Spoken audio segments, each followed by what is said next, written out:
What happens to a person when they stop believing that tomorrow can be different? They may still wake up, still go to work, still smile, still talk to people, but something quietly changes inside them. They stop trying, not because they don't have dreams, but because somewhere along the way, they stop believing those dreams were possible. And here's what makes this dangerous. When you lose hope, you don't just change how you feel about the future. You can change how you behave in the present. Think about that for a moment.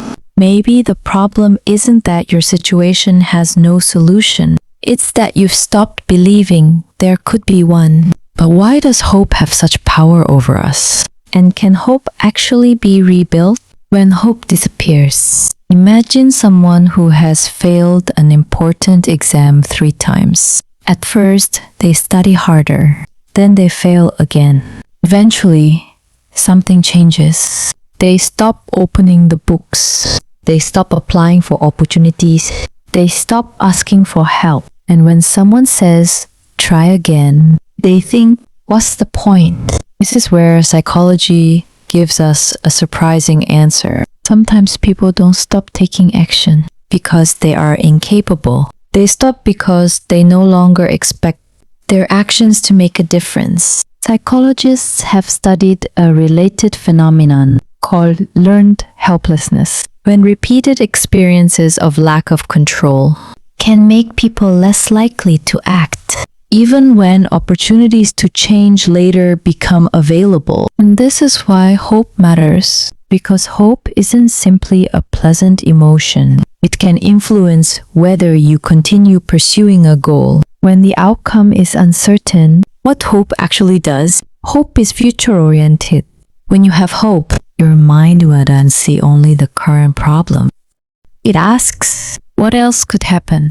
What can I try next? Is there another path? Psychologist Charles Snyder's work on hope theory described hope in terms of goals, possible pathways toward those goals, and the motivation to pursue them. In simple words, hope gives you a reason to keep looking for a way forward. And that's why 2 people can experience the same setback, yet respond completely differently. One says, this is the end. The other says, I don't know how this will work out. Maybe there's still a way. The second person isn't necessarily more talented. They simply haven't closed the door on the future. But here's the part most people get wrong. Hope doesn't mean believing everything will be easy. It doesn't mean pretending pain doesn't exist. It doesn't mean saying everything happens for a reason while refusing to acknowledge how difficult life can actually be. Real hope is much stronger than that. Hope means believing that difficulty is not necessarily the end of the story. You can be afraid and still have hope. You can be exhausted and still have hope. You can cry over what you lost and still believe that your life can contain something meaningful beyond that loss. That's not denial. That's psychological resilience. Hope through an Islamic lens. And this is where Islamic psychology gives the idea of hope a deeper dimension. The Quran says, do not despair of the mercy of Allah. Notice something powerful. Islam doesn't teach us that. Believers will never experience pain. Instead, it teaches us not to turn pain into despair of Allah's mercy. That's a very different message. You can be uncertain about how things will unfold without believing that Allah has abandoned you. You can practice Sabr while things are difficult. You can make dua while the answer hasn't arrived. You can practice Tawakkul while still taking action. Because Tawakkul isn't passive waiting. You plant the seed and trust Allah with what you cannot control. You apply for the opportunity. You study. You apologize. You seek help. You take the next step, and then you leave the outcome to Allah. Hope in Allah doesn't remove action. It gives action meaning when the outcome is uncertain. So how do you rebuild hope? Stop predicting your future from your present pain. Your current chapter is information. It is not necessarily your entire story. Don't turn, I'm struggling right now, into I'll always struggle. Shrink the distance between you and the next step. Don't ask, how will I fix my entire life? Ask, what is one thing I can do today? One application, one conversation, one page, one prayer, one small step.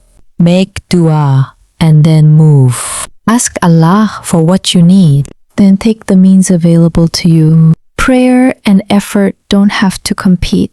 They can walk together. Remember what you've already survived. There were moments you once thought you couldn't get through, and somehow you're here. Think about that for a moment. Your past survival is evidence that your present pain isn't proof of permanent defeat. Leave room for possibility. You don't need to know exactly how everything will work out. You only need to resist the temptation to decide that nothing can ever change. Maybe you're watching this while waiting for something, a relationship to heal, a door to open, a dream to finally move, an answer to a dua, or simply a reason to feel like yourself again. And maybe you don't have the answer today. That's okay. You don't need certainty to have hope.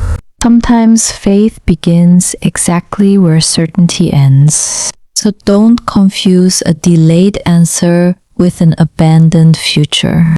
Don't confuse today's pain with tomorrow's destiny. Because maybe the thing you need most right now isn't a guarantee that everything will work out.